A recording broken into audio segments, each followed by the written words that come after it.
The water ran over my hands, lukewarm, as I scraped the last of the vinaigrette into a Tupperware container.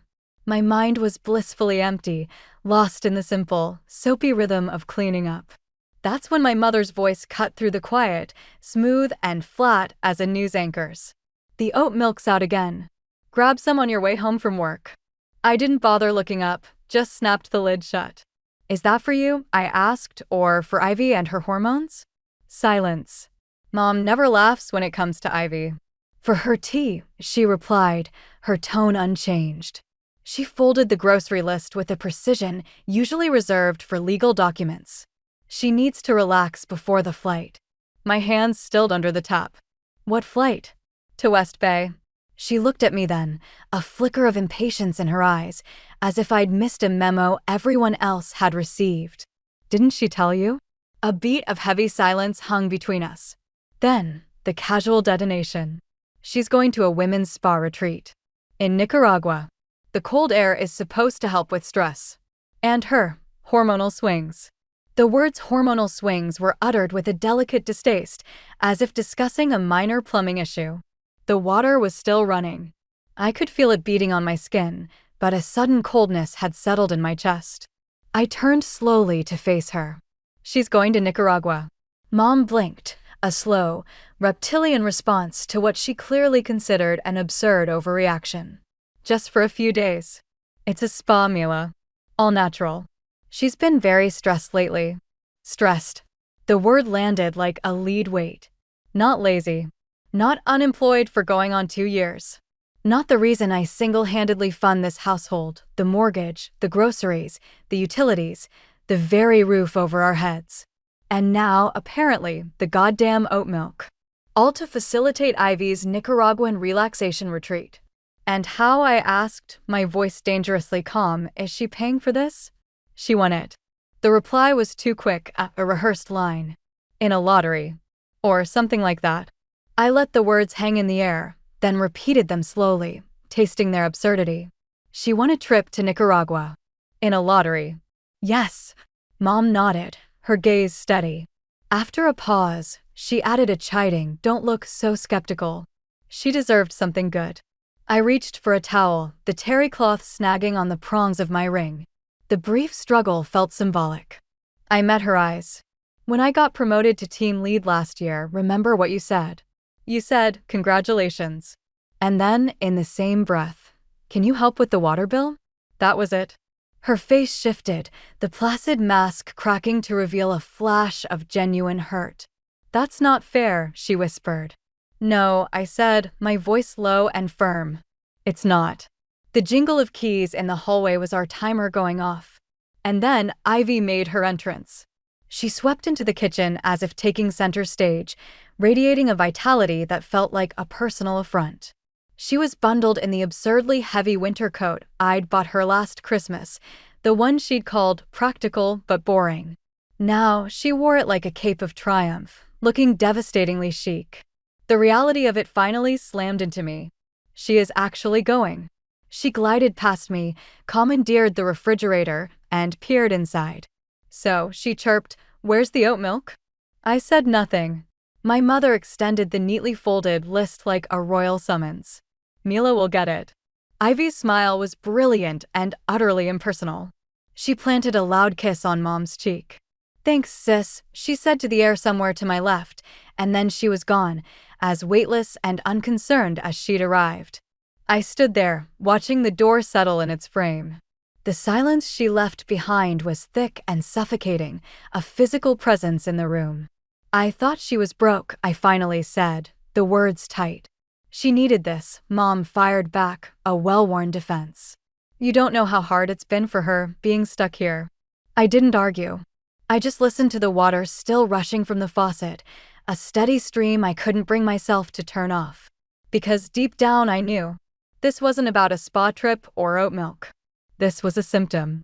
Something in the foundation of our family had been rotting for years. And I was finally, unwillingly, starting to smell it. The next day, a quick online search for Nicaragua lottery confirmed what my gut already knew: it was a fiction. I wasn't even surprised. That evening, over a dinner of dry meatloaf, Mom's signature dish for pretending everything was fine, I tried again, feigning casual curiosity. So, which lottery did Ivy win? Mom's eyes fixed on the humming microwave. Oh, just some travel sweepstakes online. You know how she is with those contests. I swallowed a dry mouthful. Strange, I mused. She usually can't wait to boast about that stuff. A quick, nervous glance. She probably didn't want to upset you. You've been so busy with work lately. The concern was a new tactic, and it was almost convincing. I'm not upset, I said. And it was the truth. I was something far more dangerous than upset. I was tired. Bone tired of being the one who glues the shattered pieces back together. Tired of being the reliable appliance in the background, silent, efficient, and utterly taken for granted until the moment it breaks down. The call came during my morning stand-up. Goldline credit flashed on my screen, a number I knew, but never wanted to see. I let it ring 4 times, a small act of defiance against the inevitable. A cold knot tightened in my stomach. This is it. No more delaying. This is Judy from Goldline Credit. Her voice was a calibrated blend of professionalism and grave concern. We're calling to verify some recent activity on your account. I walked out, the conference room door clicking shut behind me, sealing me in the sterile quiet of the hallway. What activity? We're seeing several large purchases in West Bay, Nicaragua. Luxury hotels, spa services, high-end retail. We just need to confirm this is you traveling. I closed my eyes, leaning my forehead against the cool wall. No, I whispered. That's not me. Would you like us to freeze the card? Yes, please. The words were out of my mouth before she finished the question. $38,000. The number didn't compute at first. It was just a figure, abstract and monstrous. Then the email arrived. An itemized testament to my sister's luxury. 5-star resorts, a private guide, the exclusive Hatring Spa, and a line item that felt like a personal joke, helicopter tour to the glacier. I became a study in cold efficiency. Forward. Print. Place. I laid the printed pages on the kitchen table like a prosecutor entering evidence, right on top of Mom's unread morning paper. I didn't say a word. That evening, the house was a mausoleum. The only sound was the rustle of fabric as Mom folded a towel into a perfect, desperate square. Dad cleared his throat, the sound explosive in the quiet. She didn't mean any harm, Mila. I let the silence stretch, a heavy blanket smothering his weak defense. The card was just lying there, Mom added, her voice tight. You always leave it on the counter. It's not like she stole it. I picked up the top sheet of paper, the numbers screaming in bold font. $38,000, I read aloud, my voice flat. In 4 days. She thought it was expiring soon. The excuse tumbled out of Mom, too fast, too practiced. She didn't want it to go to waste. My eyes locked onto hers. She told you that? A flicker of hesitation, then a barely perceptible nod. I didn't honor the lie with a response. I just collected my evidence and retreated upstairs. The voicemail was waiting for me. Ivy's voice was sunshine and entitlement. Hey sis. So, the card's being weird. Can you, fix it? I still need to book the ice cave tour. Love you. Click. No pause for a reply. Just a demand, tossed over her shoulder. I hadn't told Mom and Dad right away that I'd frozen the card. They found out the next morning when Ivy called from her hotel. Mom was in the living room, pouring herself a 3rd cup of coffee. The mug she was drinking from said, a heart full of gratitude. She says her card isn't working, she announced, her gaze seeking mine, demanding a solution. I didn't look up from my laptop. I know. It's not working. A beat of stunned silence. Did you turn it off? I reported it as stolen. Dad erupted from his throne on the couch. For God's sake, Mila, you're overreacting. She borrowed it, that's all. The last time I checked, I said, my tone dangerously calm, taking something that doesn't belong to you without permission is the dictionary definition of theft. Mom's voice sharpened to a needle point. You always take things too far. As if on cue, my phone lit up with Ivy's name. I sent it to voicemail. Seconds later, the notification popped up. Her tone had shifted from cheerful to petulant. Seriously, Mila? You canceled the card? I already put a deposit down. This is so immature. I was going to bring you back a gift. A bitter, involuntary laugh escaped me. A gift. As if a trinket could be a down payment on my financial ruin, as if it could absolve the sheer, breathtaking audacity. The final act came later. A knock on my door, a sound so foreign it felt like an intrusion from another lifetime. Mom entered and sat on the edge of my bed, her posture still clinging to a ghost of parental authority. She's stranded, Mila. In a 7-star hotel with no money. She can't even buy food. The truffle risotto she ordered last night was probably comped, I remarked. It's usually included with the room. She is your sister. The ultimate justification. The family mantra. Family above all. The oldest carries the load. I set my laptop aside and looked at her, really looked at her. Remember my ulcer? In college? When I was working 4 jobs just to keep afloat. She stiffened, a deer in headlights. You're bringing that up now? I called you, sobbing, from the hospital. I asked you for $3,000. Just $3,000. The memory was a fresh wound even now. Her silence on the other end of the line had been louder than any refusal. You told me Ivy needed braces. That it was an emergency. Her hands twisted in her lap. That was a different time. It's always a different time, I said softly. In the dim light of my room, she looked ancient. The lines on her face weren't just from age. They were the fissures of a lifetime of excuses, finally cracking under their own weight. Then, the unexpected gesture, her hand, cool and dry, covering mine. A touch of intimacy we hadn't shared in a decade. I know, she whispered, and for a fleeting second, I thought it was an admission. I know we haven't always been fair. But she needs you. Right now, she needs you. I didn't pull my hand away. I just let it lie there, inert, as Ivy's voicemail played in my head on a loop. Fix it. Not a request. An expectation. And in that crystalline moment, the final piece of the puzzle clicked into place, revealing a picture I'd been refusing to see. They didn't see this as a betrayal. In the warped geometry of our family, this was just how things were. And they truly believed I would, as I always had, make it right. The memories came not as a flood, but as a series of stark, damning snapshots. My 17th birthday. The gleam of a new car key in Ivy's hand, the dull paper of a savings bond in mine. My parents' beaming faces, selling the fiction of equivalence. Even then, I knew the math of their affection was fundamentally broken. Then, the business loan for her rent that funded a front-row concert ticket, documented in a social media post I couldn't scroll past. Each memory was a brick, building a wall between the person I was and the person they expected me to be. My gaze drifted upwards, toward the drawer holding the deed. The house.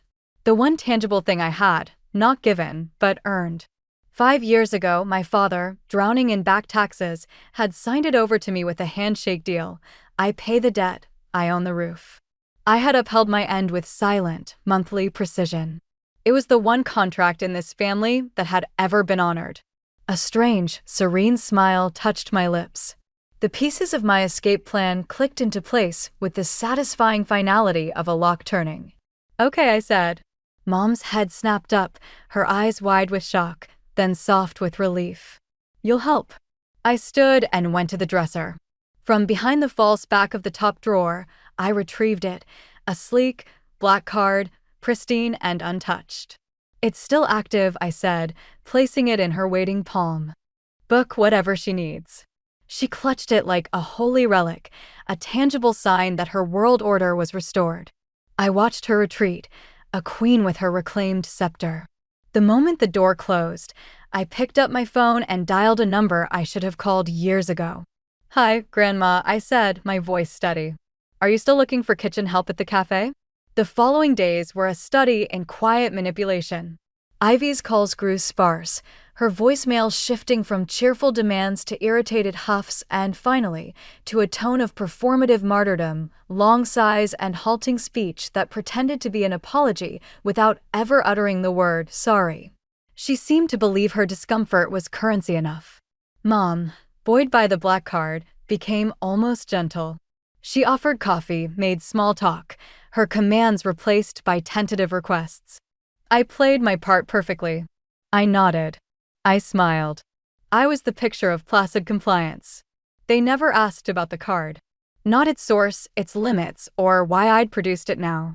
Their blindness was my advantage. Mom still believed she was the conductor of this orchestra, not realizing I had quietly rewritten the entire score. I was playing my role, but the finale would be mine. The text came in the evening. The card works. You're the best. I'll bring you a surprise. I didn't reply. Instead, I assembled 4 boxes. I packed a life distilled to its essence: clothes, books, documents. The things that mattered. The rest was just set dressing. Online, I booked a moving truck for Tuesday. The next morning, I called the realtor, Judy.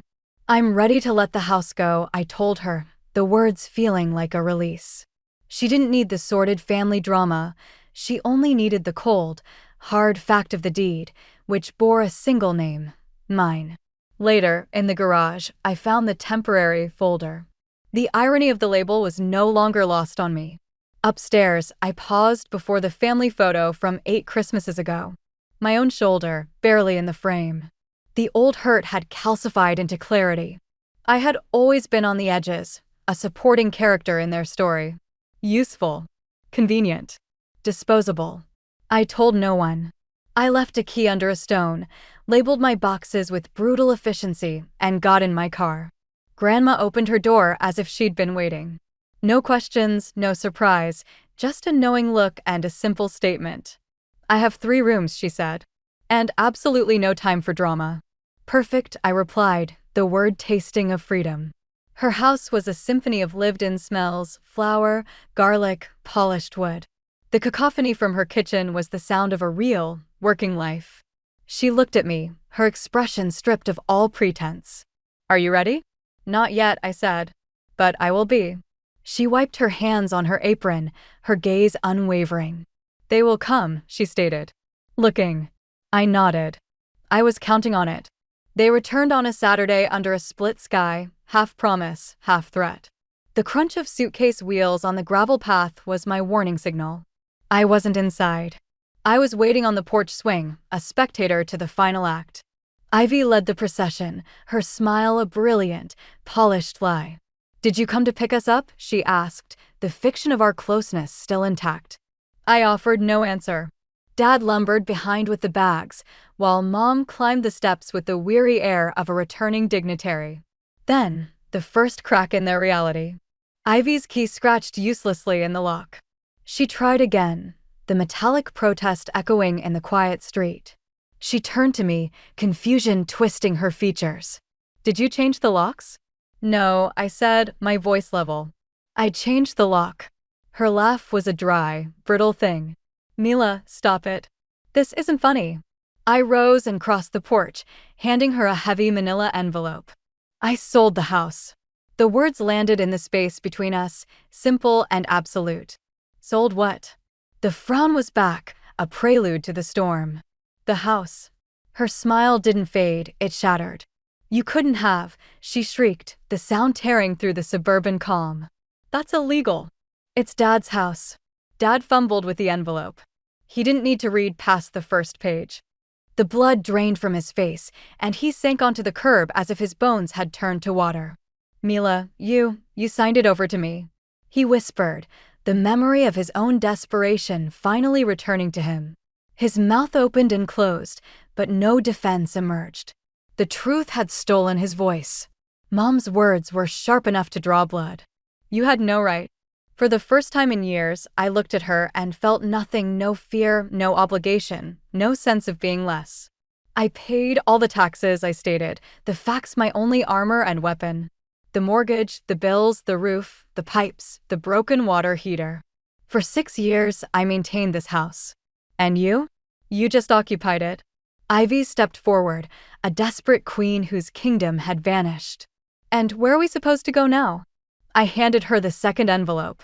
Inside were keys, an address, and my grandmother's precise, unforgiving script: room upstairs. Work starts at 6 a.m. Apron. At the stove by 4:37 p.m. Mom stared at the note as if the words were in a foreign language.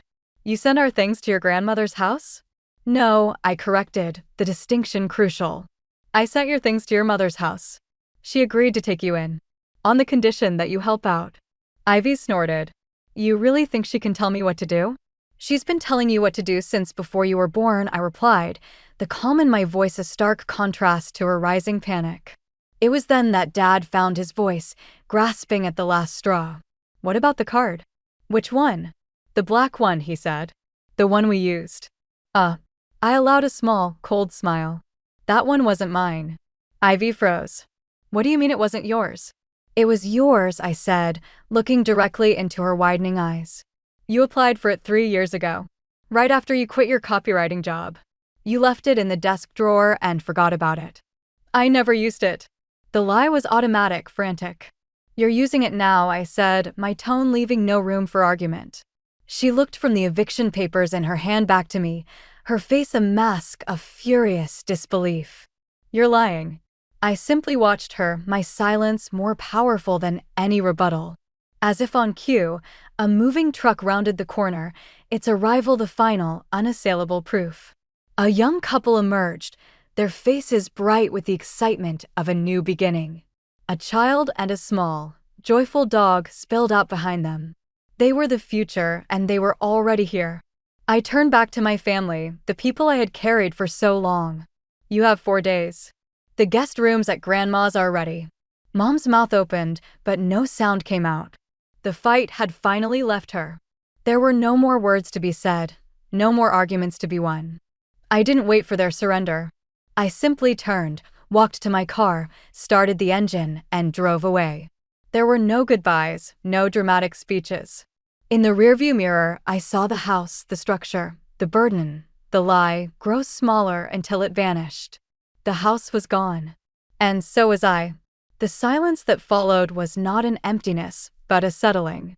A deep, resonant quiet that filled the spaces where anxiety used to hum. My new apartment was small, 3 rooms, soft light, no shared walls. It wasn't luxurious, but it was mine. The silence was a presence, the kind you forget exists until you find yourself wrapped in it again. I breathed it in. Life became simpler. Work was just work, not a frantic race to fund a crisis. I stopped checking my bank account like a reflex. My phone was just a phone. Its ring didn't send a jolt of dread through me. One Tuesday, I bought flowers for my kitchen table, not for a holiday or an apology, but simply because the yellow of the tulips pleased me. Grandma called one morning, her style as direct as ever. They're adjusting, she said. No names were needed. Your mother washes dishes slower than I'd like, but she does it. Your father folds napkins terribly. Your sister has learned to show up on time. I listened, saying nothing. She offered a quiet sigh. They're not perfect, but they're changing. Some lessons only stick when the ground gets hard. That night, sleep wouldn't come. It wasn't guilt that kept me awake, but the slow dissolution of an old, heavy expectation I had carried for so long it had become a part of my. Its absence felt strange, like a weight had been lifted from my chest, leaving my lungs too much room. The following week, I found myself driving to Grandma's cafe. I didn't go to talk, only to see. The back door was open, and the scent of garlic sizzling in oil and the warm, yeasty breath of fresh bread wrapped around me like a familiar, sturdy coat. I peered through the kitchen window. There they were. Ivy, her hair pulled into a messy bun, sleeves rolled up, methodically wiping down the stainless steel counter. Dad, with a look of intense concentration, was stacking paper menus into neat, if clumsy, piles. Mom stood at the deep sink, her hands submerged in soapy water, her mouth set in that thin, resigned line I knew so well. None of them looked up. None of them saw me. I didn't feel anger. I didn't feel sadness, or even the sharp sting of pity. I just felt a profound, settling clarity. They looked like ordinary people doing ordinary work. They were finally carrying their own weight. For the first time in my life, no one was looking for me. No one was waiting for me to fix things. The world was turning without my desperate push. I turned and walked back to my car, the clarity a steady hum in my veins. A few days later, a letter arrived. The envelope was addressed in a neat, precise hand I hadn't seen since I was a child. It was from my mother. Inside, a single sheet of paper held just one sentence. You were right. I just didn't want you to be. No apology. No justification. But it was an acknowledgement, and for now, that was enough. I carefully folded the letter and placed it in an old shoebox on a high shelf. Inside were a few other artifacts of a life I was not yet ready to discard: a faded photograph, a congratulatory card from my grandmother, and the crumpled tax receipt from the year I'd saved the house. I had paid that bill silently, without a word of thanks. Now I closed the lid without ceremony, without tears or smiles, and put the box away. Months turned. Seasons shifted their light. I heard snippets of their new lives through grandma or acquaintances. Ivy had found a second job. Dad had finally fixed the cafe's leaky pipes. Mom was baking again. The news didn't bring a surge of triumph or forgiveness, just a small, quiet sense of equilibrium. The ground beneath my feet, for so long unstable, had finally stilled. One Thursday afternoon, I walked past the old house. It was a different color now. Bright flowers bloomed in the garden. A little red tricycle, paint chipped from happy use, lay on its side in the driveway. I didn't stop. I didn't even slow my pace. I understood then that this was never a story about a house, or about winning an argument, or about hearing the word sorry. This was a story about the courage to leave. About choosing yourself before you are completely erased. It was about walking away at the right moment, and never again allowing anyone to make you invisible in your own life.